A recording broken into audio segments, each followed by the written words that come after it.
और सच कहूँ तो ये केज शार्क्स को वास्तव में अंदर आने से नहीं रोक सकता। वो पिंजरे के अंदर घुस रहे हैं।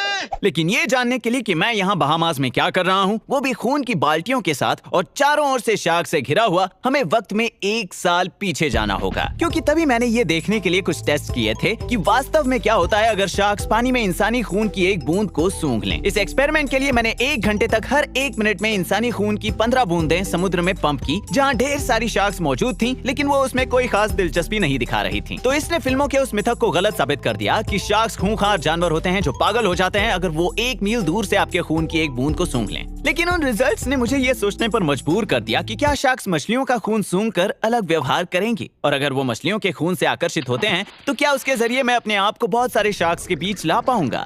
तो इस सवाल का जवाब पाने के लिए डिस्कवरी चैनल के मेरे दोस्तों ने मुझे इस साल शार्क वीक के हिस्से के रूप में बहामास में वापस बुला लिया। लेकिन इस बार मैं अकेला नहीं जा रहा। कैसे हो रोब्स? ओह वाओ, मार्क भी आ रहा है। कैसे हो सब लोग? पिछले शार्क वीक में शार्क ने मुझे मारने की कोशिश की, लेकिन इस बार हमारे साथ मार्क रॉबर भी है और ड्यूड परफेक्ट की टीम भी है, और मैं तो हूँ ही। ऑलराइट, तो क्या तुम सब तैयार हो? हम तो हमेशा से ही तैयार हैं सर। ऑलराइट, चलो चलो उन्हें मजा चखाते हैं। हम आपको निराश नहीं करेंगे, तो वहीं पर मिलते हैं। ठीक है। अच्छा, तो मेरे दिमाग में एक ऐसा आइडिया आया है जिसके जरिए मैं शार्क्स के बहुत ही करीब जा सकता हूँ। पिछले साल जब मैं पानी में उतरा था तो रॉबर, मैंने कहा हमारी मीटिंग खत्म हो चुकी है दोस्त। हाँ ठीक है, कोई बात नहीं।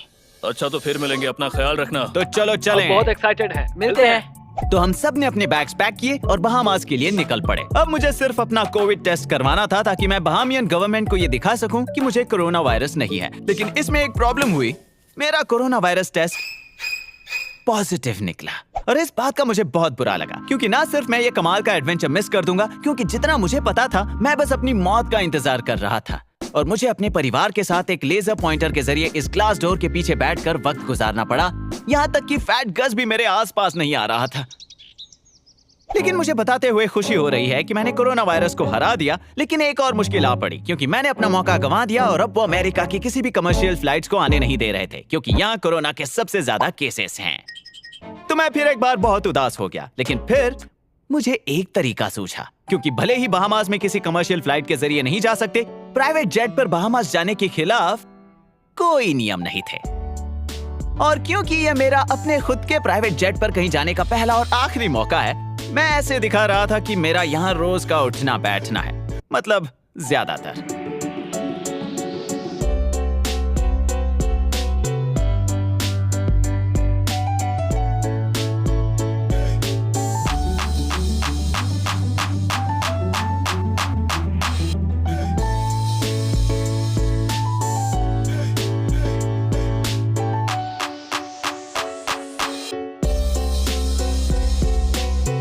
इलॉन से बाद में बात करूंगा, अभी मैं ओपरा से बात कर रहा हूं।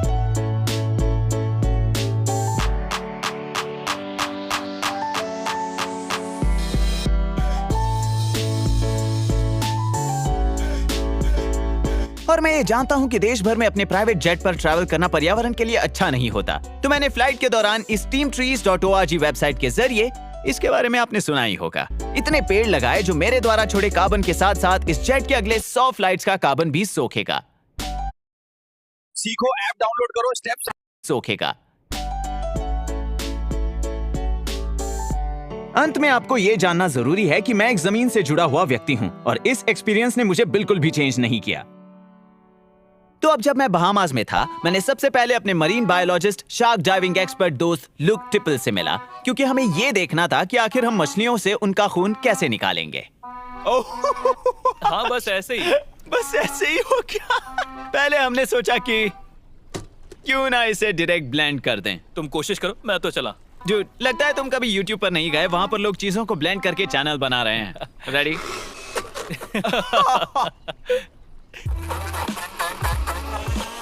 ओके, शायद इसमें थोड़ा पानी मिलाना चाहिए। ओके, हाँ बस, शाबाश। अरे नहीं, ये तो दिखने में बीट रूट के हलवे जैसा लग रहा है। हमने काफी अलग अलग तरीके आजमाए और आखिरकार हमारी मेहनत रंग लाई और हमारी बाल्टियां भरने लगीं।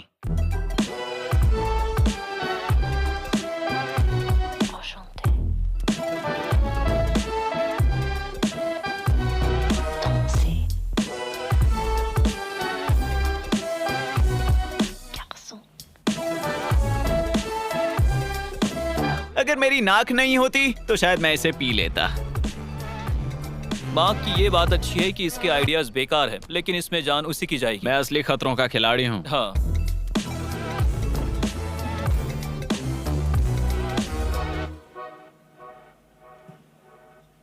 मैंने ये भी सीखा कि मछली के गिल्स अंदर से कैसे दिखते हैं। ये किताब के पन्नों की तरह हैं, ताकि सरफेस एरिया ज्यादा मिले, जिससे पानी में से ज्यादा ऑक्सीजन निकालने में मदद मिलती है। तो करीब 20 मछलियों में से हमने इस ब्लेंडर के जरिए इस बाल्टी को भरा है। अगर मैं एक शार्क होता तो मैं इसे जरूर निगल जाता। अब क्योंकि हमने एक बाल्टी भर के मछलियों का खून जमा कर लिया था, वक्त आ गया था अपने जवाब पाने का। हम पहले से ही जानते हैं कि जरूरी नहीं है कि शार्क थोड़ा सा इंसानी खून सूंघकर पागल हो जाएं, लेकिन क्या वो मछलियों का खून सूंघकर भी वैसा ही बर्ताव करेंगे? तो हम चल पड़े विज्ञान पर अपने भरोसे के साथ हमारी शार्क्स को लेकर इस थियरी को टेस्ट करने समुद्र में। समुद्र के बीचों बीच आने के बाद लुक और मैंने इस एक्सपेरिमेंट को लेकर प्लान बनाना शुरू कर दिया। तो हम पानी के अंदर 2 सर्फ बोर्ड्स को रखेंगे। उसमें से एक पर होगी मछलियों के खून से भरी एक बाल्टी और दूसरे में होगा 5 गैलन इंसानों का खून। और एक और सर्फ बोर्ड होगा जिसमें हम समुद्र का पानी डालेंगे, ये देखने के लिए कि कहीं वो सर्फ बोर्ड से तो आकर्षित नहीं हो रही। फिर हम 1 घंटे के दौरान हर एक बाल्टी का लिक्विड बाहर पंप करेंगे और देखेंगे कि हर सर्फ बोर्ड के पास कितनी शार्क्स जाती हैं। तो ये जानने के बाद कि उन्हें किसका खून पसंद है, हम उसी का इस्तेमाल करके उन्हें कल पिंजरे के पास बुलाने की कोशिश करेंगे, है ना? मुझे तो ये प्लान बहुत पसंद क्योंकि आया। पिंजरे में तुम नहीं होगे। और अब हमारे पास करने के लिए बस एक ही काम बचा था, इन बोर्ड्स को तैयार करना और उन्हें शार्क्स के बीच भेजना।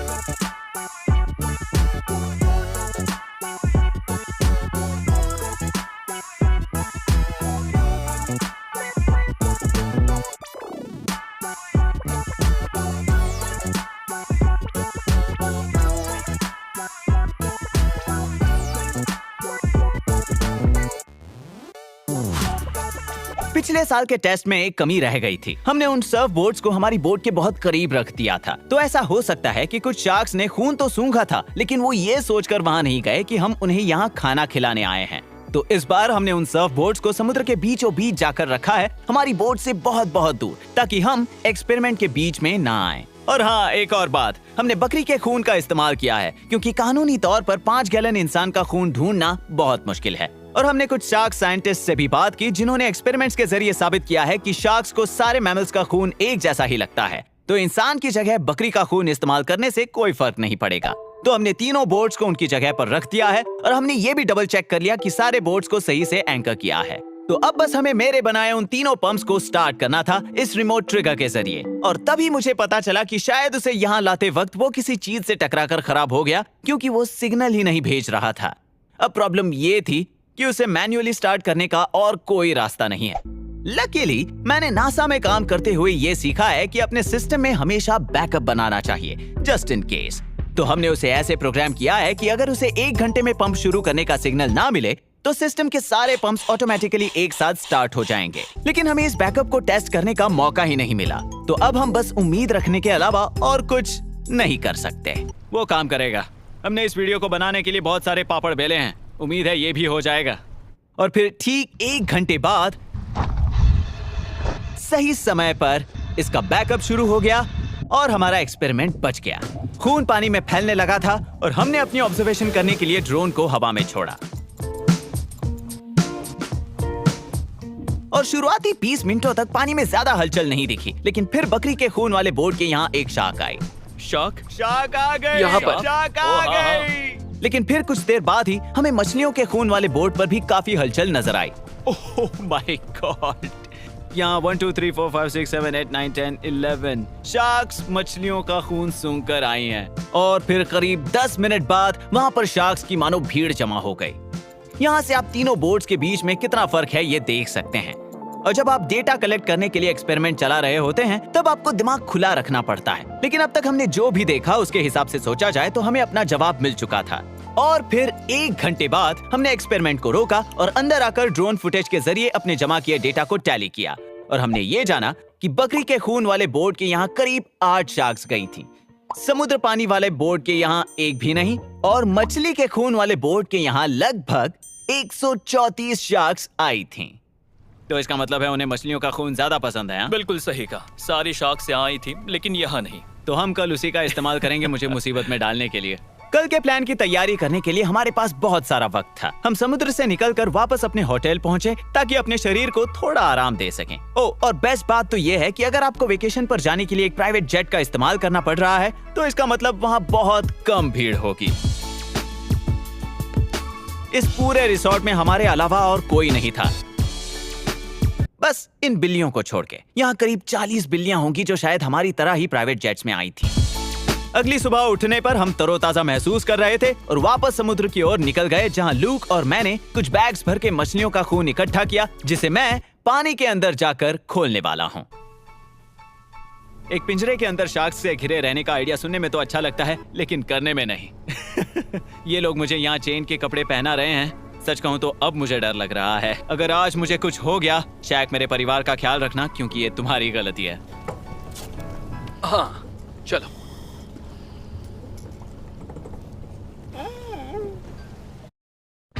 ये इतने सारे महीनों की मेहनत के बाद वक्त आ गया था मेरे पानी में उतरने का, और शार्क्स के बीच जाने के बाद शायद मैं अपनी वाइफ को जरा बताना भूल गया। मैं जानबूझकर अभी पानी के अंदर नहीं देख रहा। शायद उसे अभी ये लगता है कि मैं यहाँ एक और एक्सपेरिमेंट करने आया हूँ सर्फ बोर्ड्स और पंप्स के साथ। I am sorry darling.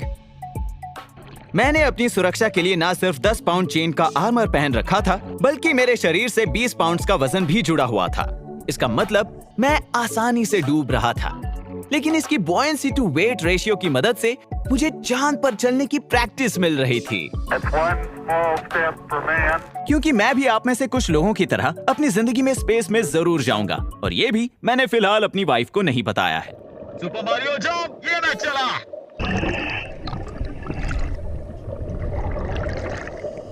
चलो चले बेबी, तुम्हें ढक्कन लगा रहा हूँ।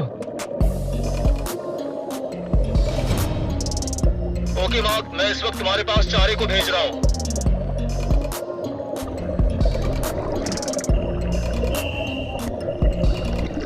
तो इन्होंने मेरे हाथों में खून के बैग्स थमाए और मुझसे सुरक्षित दूरी भी बना ली। अब मुझे बस इन बैग्स को खोलना था। ओके, चलो शुरू करें। ओह, ये पागलपन है। मैं क्या कर रहा हूँ?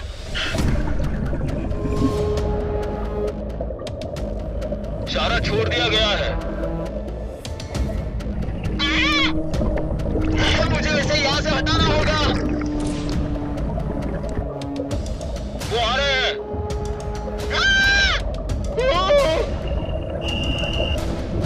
Oh my God! वो गेट से टकरा रही है। उनके दांतों को तो देखो। अगर मैंने अपना हाथ पीछे नहीं किया होता तो आज ये जाता काम से। लगता है इन लोगों को बहुत ज्यादा भूख लगी है। अब तो इन लोगों ने मुझे चारों ओर से घेर लिया है। ओह गॉड! ओह, वो पिंजरे के अंदर आ रहा है। अब मैं क्या करूं? मैंने ये पागलपन क्यों किया? ओह! वो शार्क्स मुझे पिंजरे के नीचे से खाने की कोशिश कर रही थीं, तो मेरे पास खुद को बचाने के अलावा और कोई रास्ता नहीं था। चलो पिंजरे से बाहर निकलो। निकलो बाहर, निकलो। शैक बचवा नहीं छोड़ूंगा। चलो बाहर निकलो यहाँ से।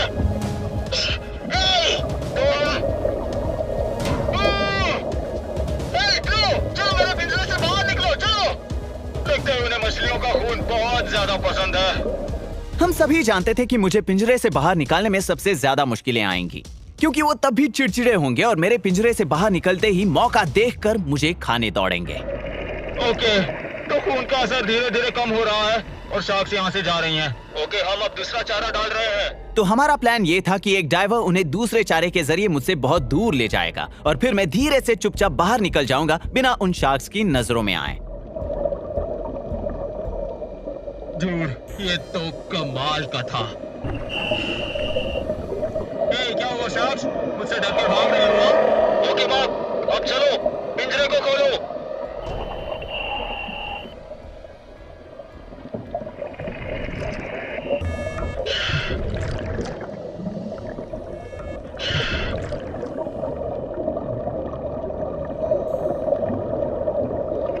नहीं, बहुत तेज आवाज थी। लूक, मुझे इसे बंद करना होगा।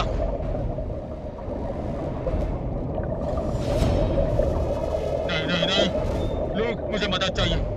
Oh my God, oh God. अपने हाथ अंदर रखना, ये शार्क्स यहाँ से नहीं जा रही है। मैं तुम्हें वापस ऊपर ले जाऊंगा, ठीक है? ओके।